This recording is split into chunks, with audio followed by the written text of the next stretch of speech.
wins from the pole in Phoenix, but it's what he did after the race that has everyone talking. Will share his tribute. Plus, last week, Tony Stewart was so frustrated, he talked retirement. Wait till you see what he did after being edged out in Phoenix.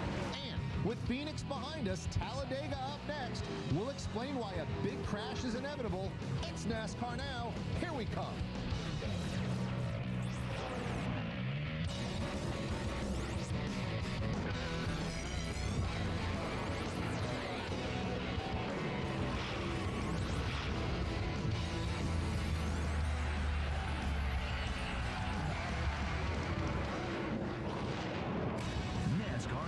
Is presented by Lutherman Ultra.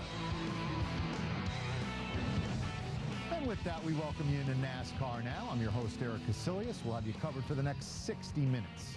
This past weekend, NASCAR headed out west to the Arizona desert, and Jeff Gordon on the pole, leading in the points, but he had yet to win a race. Let's take a look and see if he could change that. 312 laps in Phoenix, and there is Jeff Gordon. All of NASCAR's thoughts with Virginia Tech pre-race, Tony Stewart, Elliott Sadler, among those paying their respects. And then we got to racing. Lap 283, Tony Stewart the leader, Jeff Gordon in the pits, and you see the crash. Dave Blaney smacks into the wall. This is significant because coming out of the caution, Gordon was ruled the leader because he pitted before the crash. Tough luck for Tony Stewart.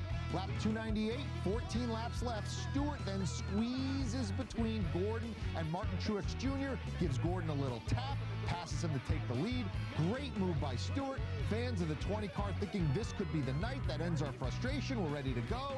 But on the next lap, you'll see Jeff Gordon take the lead back on a good inside pass. As we mentioned, Gordon had started on the pole. He battled Tony Stewart over the final laps. The 24 also looking for his first win of the season. And then we got to the final lap, and Jeff Gordon would maintain his lead over Tony Stewart, takes the checkered flag, his first win in Phoenix. He ties Dale Earnhardt Sr. with 76 career victories.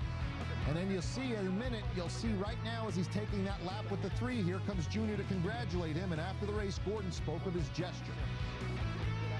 I had so much fun racing with him, and I miss him a lot out there. And to do something that he had done in this sport is pretty overwhelming for anybody, and it is for me. I can't believe that we've won 76 races. I wasn't sure how people were going to take that. I was afraid, some people might think we're trying to get the Earnhardt fans or think that we're saying we're as good as him, and that wasn't the case. We just wanted to honor him, and it felt really good that Junior came in and really accepted that. It was a special moment, and it's a special night.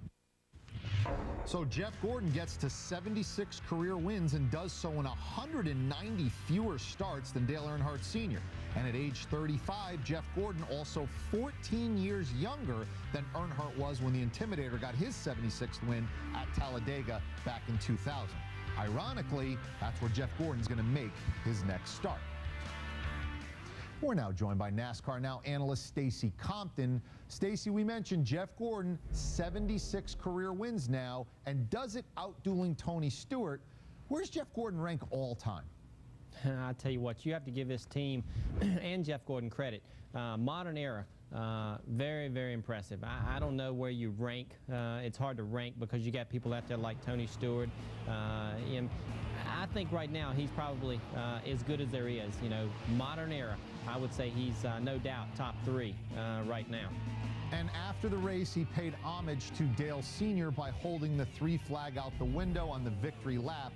Is there any basis for Gordon to get criticized for this move?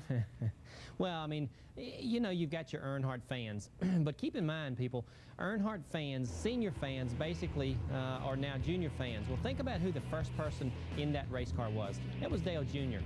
It was pretty cool for me to see him honor Dale Sr. I think it was a tribute, no disrespect by any means, and I know Gordon very well, and he would by no means ever do that. He knows there will never be another Dale Sr. There's nobody that can ever do anything with race cars like Dale Sr. So pretty impressive, pretty exciting to see him do that. To win 76 races these days and times, with as tough as it is to win a race, period, in Nextel Cup, is very, very impressive. Stacy, hang in there. We also want to get you back in and tell us what's going on with the 20 car a little later in the program. Sounds good. All right, this brings us to our Sports Nation poll question. How would you classify Jeff Gordon's post-race gesture of carrying the Earnhardt flag through his victory lap at Phoenix? Respectful or disrespectful? You can go to ESPN.com to vote, and we'll have the results for you a little later in the show. Are now presented by Lothraman Ultra, the one-week killer cure for athlete's foot, and in part by Can-Am, the ultimate ride.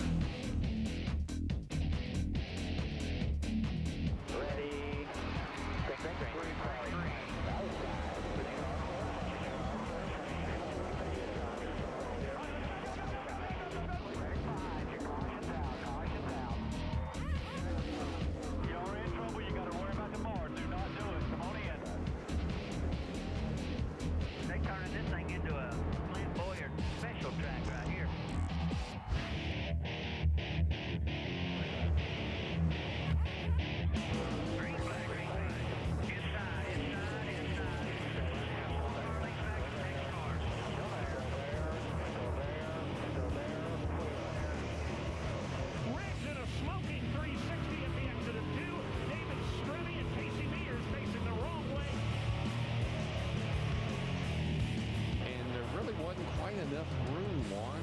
Wasn't quite enough racetrack at all. No more Mr. Nice Guy. Wow, what a move. He took the lead. Jeff Gordon finally gets his first Phoenix win and ties Dale Earnhardt. Gordon, I got a special flag for you at the start-finish line if you want it, bud. Come and get it. Special flag.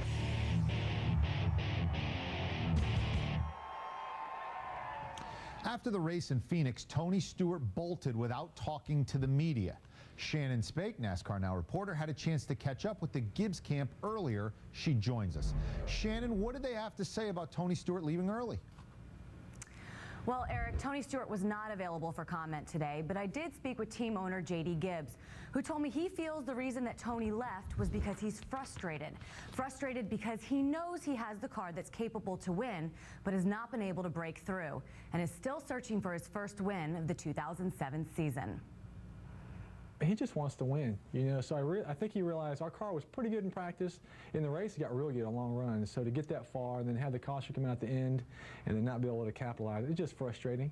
So I think for him, you know, he's got a lot of passion, so there's no doubt about him and Denny and JJ. So I think we want guys with passion, and so I think for him, he just said, look, I want to win so bad. Let me just get out of here before I say anything I might regret. We've run so well in so many of these races. I think the past 4 races, I know he led the vast majority of laps, but hey, you know, we get paid to win, not just lead laps, so it's frustrating.